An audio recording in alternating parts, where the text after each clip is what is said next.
안녕하세요, 메슬로입니다. 오늘은 아스날 팬들에게 애증의 존재로 불리는 한 선수를 소개해드리고자 하는데요. 나는 미드필더니까 아론 램지에 대해 알아보도록 하겠습니다. 그럼 재밌게 봐주세요. 2008년 프리미어리그의 여름 이적 시장을 뜨겁게 달군 최고의 유망주는 단연 아론 램지였습니다. 17살밖에 안 된 소년은 맨유와 아스날 등 명문 구단의 이딴 러브콜을 받으며 세간의 관심과 언론의 집중을 한몸에 받았는데요. 아론 램지는 카디프시티에서 최연소 출장 기록을 세우면서 자신의 이름을 널리 알렸습니다. 이후 탄력을 받은 그는 07-08 시즌 노장 스트라이커인 하셀바잉크와 절묘한 조화를 이루며 팀을 FA컵 결승으로 인도하기도 했는데요. 비록 결승전에서 포츠머스에게 아쉽게 패배하고 말았지만 금체 나이를 짐작할 수 없는 거침없는 플레이를 보여주어 많은 스카우트들의 관심을 끌어모았습니다. 당연히 램지 같은 대열을 빅클럽들이 마냥 두고 볼 일 만무했죠. 특히 맨유, 아스날이 치열한 영입 경쟁을 펼쳤습니다. 애초 램지의 행선지로 지목된 곳은 맨유였습니다. 2008년 여름 맨유가 공식 홈페이지에 그의 영입을 발표하면서 입단이 기정사실화되는 듯 보였는데요. 그러나 램지는 얼마 뒤 92억 원의 이적료에 아스날로 향했습니다. 램지의 말에 따르면 벵거가 파브리가스를 예시로 들며 설명해준 본인의 비전과 육성 계획이 상당히 진심으로 다가왔었다고 하는데요. 자신을 정말로 원한다는 진심이 느껴져 아스날로 경로를 틀었다고 합니다. 이처럼 램지가 아스날로 발걸음을 옮기면서 그를 포스트 스콜스로 키우겠다는 퍼거슨의 야심찬 계획은 무산되고 말았죠. 램지가 이적한 아스날은 당시 주전 미드필더들이 빠져나가며 황금 사중주가 해체된 상황이었습니다. 따라서 아스날에게 램지의 등장은 가문 뒤에 만난 담비 같은 존재였는데요. 그는 첫 시즌 컵대회를 포함해 22경기에 출전하며 많은 기대를 모았습니다. 당시 램지는 필요에 따라 다양한 곳에 기용되어 아스날의 약진에 기여했습니다. 한 포지션에 정착하지 못하고 헤매는 것에 팬들은 우려의 목소리를 내기도 했지만 한편으론 이러한 경험이 그에게 자양분이 될 것이라는 의견이 존재했죠. 그런데 차근차근 성장해 나가던 그에게 갑작스런 악재가 찾아왔습니다.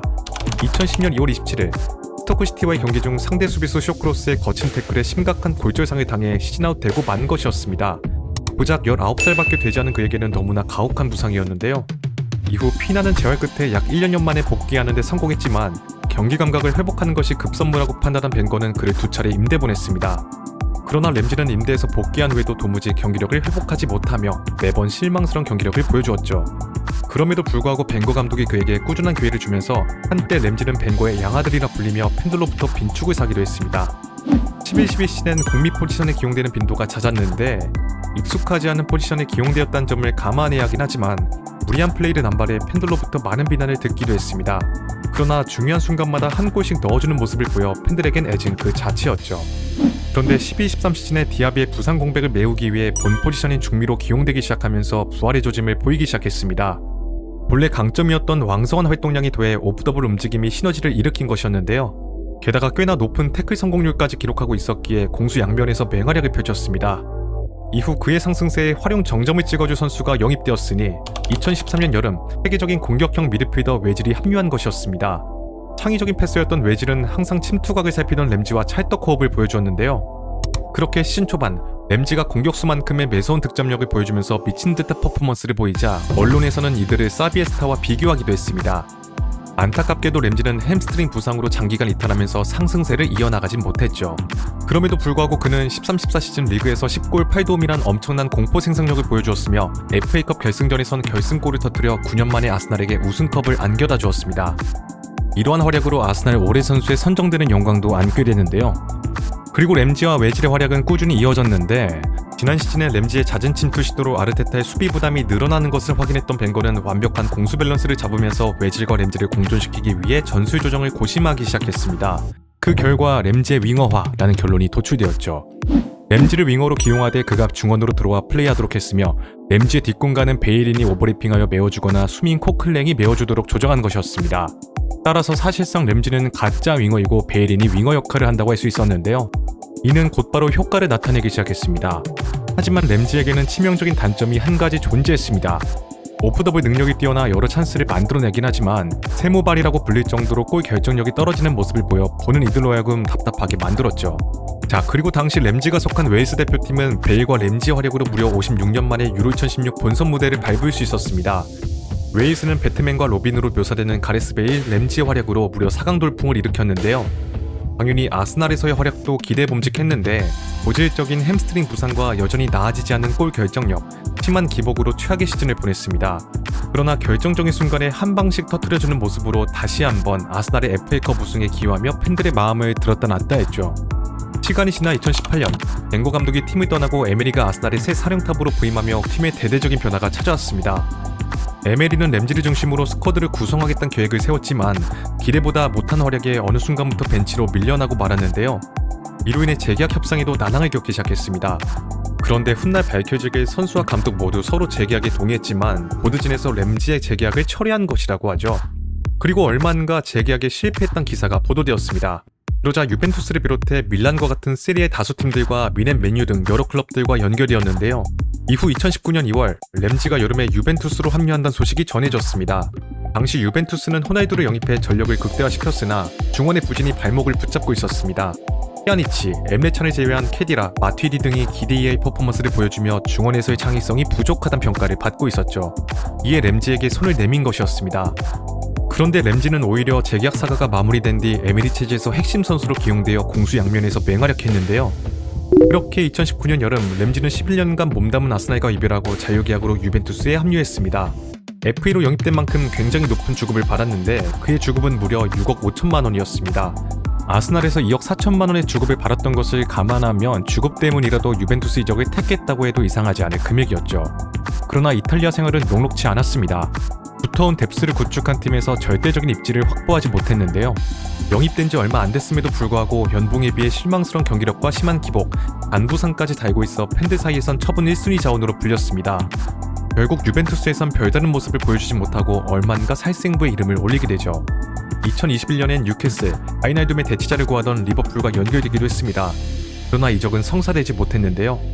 이후 알레그리 감독 밑에서 철저히 외면받던 램지는 2022년 겨울 이적 시장을 통해 스코틀랜드 레인저스로 겨우 임대 이적할 수 있었습니다. 계약 기간은 반년으로 카타르 월드컵 웨일스 축구대표팀 승선을 목표로 하고 있던 램지는 물불 가릴 것이 없었는데요. 그러나 램지는 이곳에서도 잔부상으로 주전으로 뛰지 못했습니다. 따라서 해당 시즌 레인저스가 유로파리그 결승에 진출하는 데 큰 영향을 미치지는 못했죠.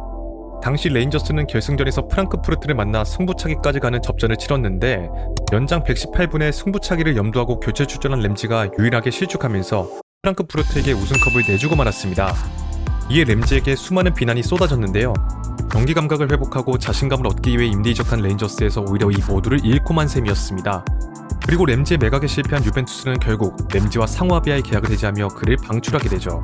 램지의 다음 행선지는 익숙한 프리미어리그 무대가 될 것으로 보였습니다. 이로 인해 과거 자신을 유벤투스로 데려오는 데 큰 역할을 하기로 했던 파라티치 단장이 있는 아스날의 북런던 라이벌 토트넘과 뜬금없이 연결되기도 했었죠. 하지만 그는 프랑스의 니스와 단기 계약을 맺으며 프랑스 무대로 향했습니다. 당시 니스는 독특한 커넥션을 구축하고 있었는데 우선 니스의 감독은 도르트문트의 감독을 맡기도 했던 파보르였습니다. 그리고 램지를 필두로 로스 바클리, 카스퍼 슈마이켈, 조브라이언 쇠렌스를 영입해 프리미어리그 커넥션을 구축했죠. 여기에 더해 한때 소튼에서 뛰었던 르미나와 바르셀로나에서 뛰었던 토리보, 마지막으로 미넨의 트래블 주역이었던 단테까지 스쿼드 면면을 보면 굉장히 화려했습니다. 램지는 이곳에서 아스날을 떠난 이래로 근래 가장 많은 출전 시간을 기록했고 부활을 위해 부단히 노력했습니다.